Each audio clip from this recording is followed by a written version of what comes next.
Okay, so it's very popularly talked about now, and many IVF clinics just do this on every patient. We can do an embryo biopsy, that is, take a little piece of the outer portion of the embryo, we call the trophectoderm, and analyze it. And when you're doing routine genetic testing, it's not really genetic testing, it's just chromosome counting.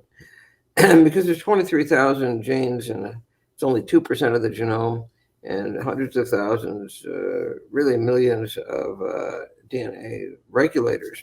So you're not doing genetic testing to make sure the baby's normal. You're just counting chromosomes, which is a crude way of trying to do it. I would be in favor of that if it were accurate, but the problem is in the early embryo, there's a variety of cells that have the normal amount of chromosomes and an abnormal number of chromosomes. Now, it all corrects by the time the fetus is 3 weeks, but in the meantime, when it's a very early embryo, it's just a crapshoot, so to speak, whether you're going to really have a sample that reflects what the embryo is, because of this variety of normal and abnormal cells. So actually, the PGTA, or we call it PGS from the old days, is very inaccurate. It's about a 40% error rate. So we're not thrilled about it. I mean, we should tell you that we were the first to do PGS in the United States and PGD. We did it for cystic fibrosis in 1994 and reported that in the Journal of the American Medical Association. That was a long time ago. And we just know that it's very accurate for single gene disease. So if you're a carrier of a particular disease like cystic fibrosis or Tay-Sachs, it's very accurate to avoid a baby that might have that disease because it's a single gene mutation. And it's the same in every single cell in the early embryo. But for counting chromosomes, it's not reliable.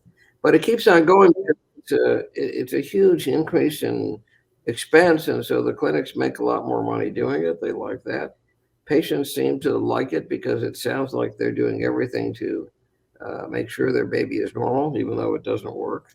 But it sounds good. And so it keeps on going on despite so many scientific control studies that really demonstrate that it doesn't work. And if the FDA had any control over it, they would actually not really allow it, because the control studies show that it's not effective at all.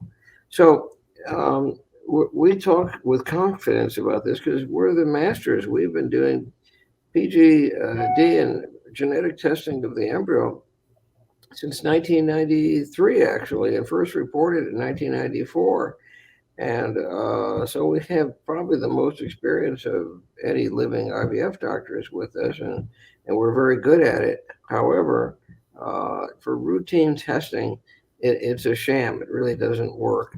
But for a single gene disease you might be a carrier of, it's wonderful. We've been doing that since 1994.